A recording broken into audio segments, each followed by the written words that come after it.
Repeat कर रहे हैं, बोल रहे हैं पीसफुल मार्च करेंगे, खुद क्यों हाथ उठा रहे हो? फिर आप लोगों को पावर इसलिए दी है क्या कि आप हाथ उठाओ? आप लोगों के बच्चे नहीं है क्या? हमें आगे फ्यूचर में नीट देंगे, आप लोग नहीं दोगे क्या? നമുക്കറിയാം ഇപ്പോൾ ഒരു രാജ്യത്ത് വളരെ ദുഃഖകരമായ അല്ലെങ്കിൽ വലിയ ഒരു അനാസ്ഥ സംഭവിച്ചു കഴിഞ്ഞാൽ അതിൻ്റെ ഉത്തരവാദിത്തം ഏറ്റെടുക്കേണ്ടത് പൊളിറ്റിക്കൽ എക്സിക്യൂട്ടീവിൻ്റെ ചുമതലയാണ്. ആ ചുമതലയിൽ നിന്ന് മാറി നിന്നു എന്ന് മാത്രമല്ല, പ്രധാനമന്ത്രി നരേന്ദ്രമോദി മുതൽ ധർമ്മേന്ദ്ര പ്രധാൻ വരെ ഈ കാര്യത്തിൽ വളരെ അസുഖകരമായ മൗനമാണ് പാലിക്കുന്നത്. ഈ 64% നമുക്ക് ചെറുപ്പക്കാരായിട്ട് തന്നെയാണ് കണക്കാക്കാൻ സാധിക്കുന്നത്. അപ്പോൾ ഇന്ത്യയിലെ ബഹുഭൂരിപക്ഷം വരുന്ന മനുഷ്യർക്കെതിരെയാണ്, ഇന്ത്യയിലെ ബഹുഭൂരിപക്ഷം വരുന്ന പൗരന്മാർക്കെതിരെയാണ് ഇത്തരത്തിലുള്ള വലിയൊരു അക്രമം അവിടെ ഡൽഹിയിൽ നടന്നിരിക്കുന്നത്. നിലവിലുള്ള ഈ രീതികൾ മാറ്റിയില്ലെങ്കിൽ, കൊടിയ അഴിമതിയും പക്ഷപാതിത്വവും അതുപോലെ തന്നെ വർഗീയവൽക്കരണവും അവസാനിപ്പിച്ചില്ലെങ്കിൽ ഈ സമരം വലിയ ഒരു കൊടുങ്കാറ്റായി മാറും.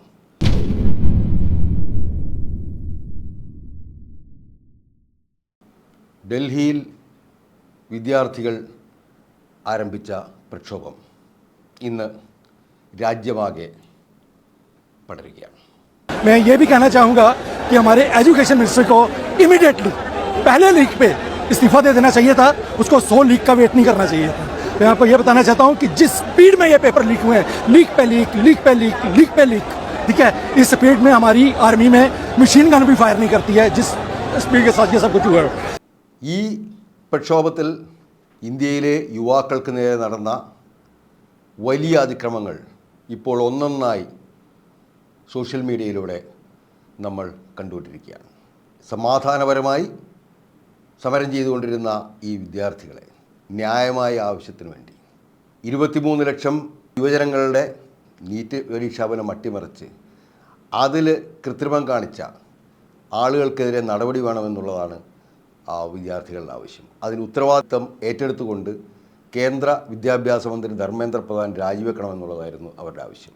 നമുക്കറിയാം, മുൻകാലങ്ങളിലെല്ലാം തന്നെ ഇത്തരം വലിയ സംഭവങ്ങൾ ഉണ്ടാവുമ്പോൾ, ട്രെയിൻ അപകടമുണ്ടായപ്പോൾ മാതൃക കാണിച്ചുകൊണ്ട് ലാൽ ബഹദൂർ ശാസ്ത്രി എന്ന മഹാനായ മനുഷ്യൻ അദ്ദേഹത്തിൻ്റെ മന്ത്രിപദം രാജിവെക്കുകയുണ്ടായി. ഇങ്ങനെ ധാർമ്മിക ഉത്തരവാദിത്തം ഏറ്റെടുത്തുകൊണ്ട് ഈ സ്വന്തം പദവിയിൽ നിന്ന് മാറി നിൽക്കുക എന്നുള്ളത്, നമുക്കറിയാം, ഇപ്പോൾ ഒരു രാജ്യത്ത് വളരെ ദുഃഖകരമായ അല്ലെങ്കിൽ വലിയ ഒരു അനാസ്ഥ സംഭവിച്ചു കഴിഞ്ഞാൽ അതിൻ്റെ ഉത്തരവാദിത്തം ഏറ്റെടുക്കേണ്ടത് പൊളിറ്റിക്കൽ എക്സിക്യൂട്ടീവിൻ്റെ ചുമതലയാണ്. ആ ചുമതലയിൽ നിന്ന് മാറി നിന്നു എന്ന് മാത്രമല്ല, പ്രധാനമന്ത്രി നരേന്ദ്രമോദി മുതൽ ധർമ്മേന്ദ്ര പ്രധാൻ വരെ ഈ കാര്യത്തിൽ വളരെ അസുഖകരമായ മൗനമാണ് പാലിക്കുന്നത്. അപ്പോൾ അതിനെതിരെ ഈ വിദ്യാർത്ഥികൾ നടത്തുന്ന, യുവജനങ്ങൾ നടത്തുന്ന സമരം ക്രൂരമായി അടിച്ചമർത്താനാണ് ശ്രമിച്ചത്. ആ സമരം അടിച്ചമർത്തുന്നതിന് പോലീസ് ഫോഴ്സിനോടൊപ്പം തന്നെ മറ്റു ഗുണ്ടകളും പ്രവർത്തിച്ചിരുന്നുവെന്ന് ആണ് ഇപ്പോൾ പല വീഡിയോകളിലും കാണുന്നത്. യൂണിഫോമില്ലാതെ, യൂണിഫോമിൽ നെയിം പ്ലേറ്റോ ഒന്നുമില്ലാതെ ധാരാളം ആളുകൾ വിദ്യാർത്ഥികളെ ക്രൂരമായി അടിച്ചമർത്തി. आपका नेम प्लेट क्यों नहीं है यहाँ पे सर? नहीं, आपका नेम प्लेट क्यों नहीं है? गिर गया, आपका भी गिर गया, उनका भी नेम प्लेट गिरा, सबका नेम प्लेट गिर गया. अच्छा, तो यहाँ पे आए जरा और नेम प्लेट देखते हैं. इनका नेम प्लेट नहीं है, जरा इनके भी नेम प्लेट्स नहीं है, इनके भी नेम प्लेट्स नहीं है. आपके नेम प्लेट्स है क्या? इनमें से किसी के नेम प्लेट्स नहीं है. അതുമാത്രമല്ല, ഇപ്പോഴറിയാം, ഒരു പെൺകുട്ടി കഴിഞ്ഞ ദിവസം വരെ വെന്റിലേറ്ററിലായിരുന്നു, ഇപ്പോഴാ വെന്റിലേറ്ററിൽ നിന്ന് മാറ്റിയെന്ന് പറയുന്നു. തലയടിച്ച് പൊട്ടിച്ചിട്ടാണ്. ഈ സമരം ചെയ്യുന്ന വിദ്യാർത്ഥികളുടെയൊക്കെ തലയടിച്ച് പൊട്ടിക്കുക എന്നുള്ളതാണ് ഇപ്പോൾ കണ്ടുകൊണ്ടിരിക്കുന്നത്.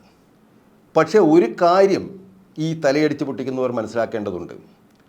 ഇന്ത്യയിൽ 29 വയസ്സിന് താഴെ പ്രായമുള്ളവരാണ് 37 കോടി ജനങ്ങൾ.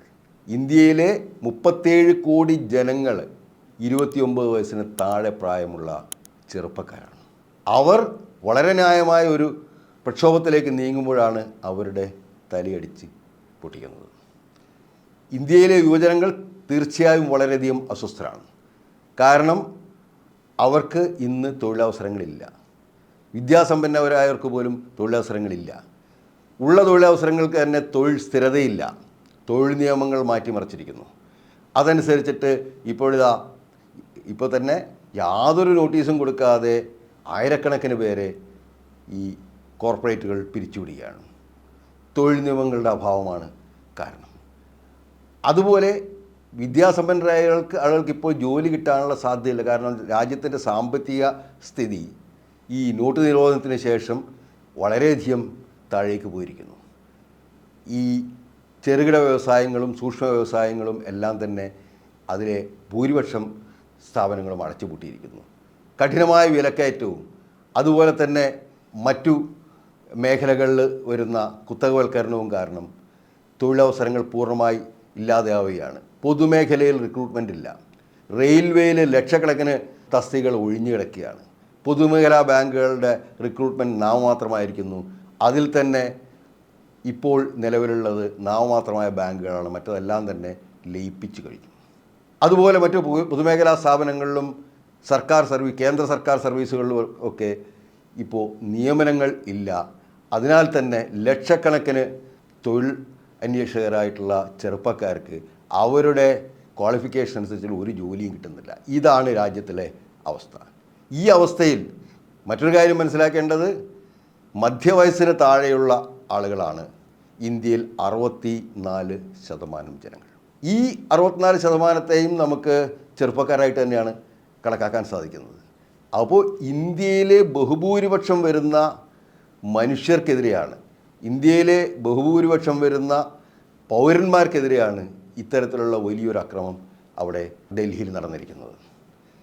ഈ 64% ആളുകളെയും വോട്ടർ പട്ടിക പരിഷ്കരണത്തിലൂടെ വോട്ടവകാശത്തിൽ നിന്ന് പുറത്താക്കാനും സാധിക്കില്ല. പിന്നെ ഈ പറയുന്ന ആളുകളെല്ലാം തന്നെ മതവും ജാതിയും ഒന്നും പറഞ്ഞുകൊണ്ട് വേർതിരിക്കാനും സാധിക്കില്ല.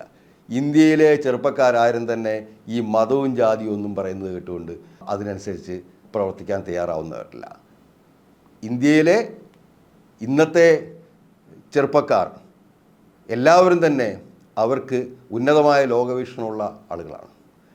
അതിലൊരു ചെറിയ ശതമാനം ആളുകളെ മാത്രമേ ഗുണ്ടകളായിട്ട് വളർത്തിയെടുക്കാൻ സാധിച്ചിട്ടുള്ളൂ. ബഹുഭൂരിപക്ഷം ചെറുപ്പക്കാരും വിദ്യാസമ്പന്നരാണ്. അവർക്ക് ഈ രാജ്യത്ത് നടക്കുന്ന കാര്യങ്ങളെക്കുറിച്ച് കൃത്യമായ ധാരണയുണ്ട്. അവിടെയുള്ള ഓരോ ചെറുപ്പക്കാരനോട് സംസാരിക്കുമ്പോൾ ആ കാര്യം കൃത്യമായിട്ട് മനസ്സിലാവുന്നുണ്ട്. ആ ചെറുപ്പക്കാർക്കെല്ലാം തന്നെ നാട്ടിൽ നടക്കുന്ന കാര്യങ്ങളെക്കുറിച്ച് കൃത്യമായിട്ട് അറിയാം. അതുകൊണ്ട് തന്നെ അവരെ അങ്ങനെ പറ്റിക്കാനും സാധിക്കില്ല. പിന്നെ അവരെ ഭയപ്പെടുത്തി പിന്നോട്ട് ഓടിക്കുകയാണെന്നുണ്ടെങ്കിൽ നമുക്ക് ഇന്ത്യയുടെ ചരിത്രം പരിശോധിച്ചാൽ അറിയാം. ഇന്ത്യയിൽ സ്വാതന്ത്ര്യ സമരകാലത്ത് ഇന്ത്യയിലെ ചെറുപ്പക്കാരൊന്നാകെയാണ് മഹാത്മാഗാന്ധിയുടെയും ജവഹർലാൽ നെഹ്റുവിൻ്റെയും ഒക്കെ കൂടെ ഈ സ്വാതന്ത്ര്യ സമരങ്ങളിൽ പങ്കെടുത്തത്. നമ്മൾ ഭഗത് സിംഗിൻ്റെയും സുഖ്ദേവിൻ്റെയും രാജഗുരുവിൻ്റെയും ഒന്നും ചരിത്രം നമ്മൾ മറക്കാൻ പാടില്ല. വളരെ ചെറുപ്രായത്തിൽ തന്നെ അതിധീരമായി ബ്രിട്ടീഷ് സാമ്രാജ്യത്തോട് ഏറ്റുമുട്ടിയ ചരിത്രമാണ് ഇന്ത്യൻ യുവജനതയ്ക്കുള്ളത്. ആ ചരിത്രം മനസ്സിലാവാത്ത ആളുകളുണ്ട്. കാരണം സ്വാതന്ത്ര്യ സമരത്തിൽ പങ്കെടുത്തിട്ടില്ല, ബ്രിട്ടീഷുകാരുടെ ഒറ്റുകാരായി നടന്നു, അവരുടെ കാല് നക്കി നടന്നിട്ടുള്ള ആളുകൾക്കൊന്നും തന്നെ ഈ ഇന്ത്യൻ ജനതയുടെ, ഇന്ത്യൻ യുവതയുടെ സ്വാതന്ത്ര്യ സമരകാലത്തെ ത്യാഗങ്ങളുടെ ചരിത്രം മനസ്സിലാവാനൊരു സാധ്യതയില്ല. പക്ഷേ അത് മനസ്സിലാക്കുന്നതാണ് നല്ലത്. കാരണം ഇന്ത്യയിലെ ജനങ്ങൾ, ഇന്ത്യയിലെ യുവജനങ്ങൾ അത്തരത്തിലുള്ള ഒരു അവസ്ഥയിലാണ് എത്തിച്ചേർന്നിരിക്കുന്നത്. പ്രതിഷേധങ്ങൾ അടിച്ചമർത്തിയാൽ അവ പൊട്ടിത്തെറിക്കും. ആ പൊട്ടിത്തെറിയാണ് ഇപ്പോൾ നമ്മൾ ഇന്ത്യയിൽ കണ്ടുകൊണ്ടിരിക്കുന്നത്. ഈ അവസ്ഥയിൽ നിലവിലുള്ള ഈ രീതികൾ മാറ്റിയില്ലെങ്കിൽ, കൊടിയ അഴിമതിയും പക്ഷപാതിത്വവും അതുപോലെ തന്നെ വർഗീയവൽക്കരണവും അവസാനിപ്പിച്ചില്ലെങ്കിൽ ഈ സമരം വലിയ ഒരു കൊടുങ്കാറ്റായി മാറും. ഈ സമരത്തിനെതിരെ ഇപ്പോൾ എല്ലാ പ്രക്ഷോഭങ്ങൾക്കും പ്രതിരോധങ്ങൾക്കുമെതിരെ പറയുന്ന ഈ തരത്തിലുള്ള കുറേ രാജ്യദ്രോഹ പരാമർശങ്ങൾ നടത്തി നോക്കുന്നുണ്ട്. പക്ഷേ അതൊന്നും എവിടെയും യേശുന്നില്ല. കാരണം ഈ പറയുന്ന 37 കോടി ചെറുപ്പക്കാരെ മുഴുവൻ രാജ്യദ്രോഹികളാക്കാൻ ഇപ്പോൾ ഏത് ഗീബൽസ് വിചാരിച്ചാലും സാധിക്കില്ല. അതുകൊണ്ട് തന്നെ ഈ സമരം മുന്നോട്ട് പോവും. ഈ സമരം അതിൻ്റെ ലക്ഷ്യങ്ങളിലേക്ക് എത്തിച്ചേരും. ഈ സമരം ഏറ്റവും പ്രധാനമായിട്ട് ഇന്ത്യയിലെ അഴിമതി ഇല്ലാതാക്കാനും അതുപോലെ തന്നെ ഇന്ത്യയിൽ അക്കൗണ്ടബിലിറ്റി ഉണ്ടാക്കാനും വേണ്ടിയാണ് ഈ സമരം മുന്നോട്ട് നീങ്ങുന്നത്.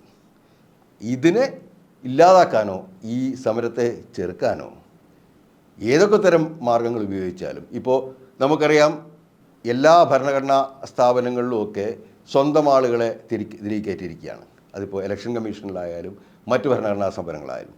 പക്ഷേ അത് എത്ര ദിവസം വരെ ഈ അധികാരം ഉപയോഗിച്ചുകൊണ്ട് ഈ ജനകീയ പ്രക്ഷോഭങ്ങളെ, ജനവികാരത്തെ തടഞ്ഞു നിർത്താൻ പറ്റുമെന്നുള്ളത് കണ്ടു തന്നെ അറിയണം. ഇന്ന് ഇന്ത്യയിലെ യുവാക്കൾ സമരപാതയിലാണ്. അവർ തികച്ചും ന്യായമായ ആവശ്യങ്ങൾക്ക് വേണ്ടിയാണ് അവർ ഈ സമരപാത തിരഞ്ഞെടുത്തിരിക്കുന്നത്. അവർക്ക് ജീവിതത്തിൽ അവരുടെ കാര്യങ്ങൾ കൃത്യമായിട്ട് നടക്കണം. ഈ സർക്കാരിൻ്റെ പ്രവൃത്തികൾക്ക് അക്കൗണ്ടബിലിറ്റി ഉണ്ടാവണം. അവരുടെ യുവാക്കൾക്ക് തൊഴിൽ ലഭിക്കണം. യുവാക്കൾക്ക് ന്യായമായ സ്വതന്ത്രമായ സാഹചര്യങ്ങളിൽ ജീവിക്കാൻ സാധിക്കണം. അതിനുവേണ്ടിയാണ് അവർ ഇപ്പോൾ ഈ സമരത്തിലേക്ക് ഇറങ്ങിയിരിക്കുന്നത്. അത് വിജയിക്കുക തന്നെ ചെയ്യും.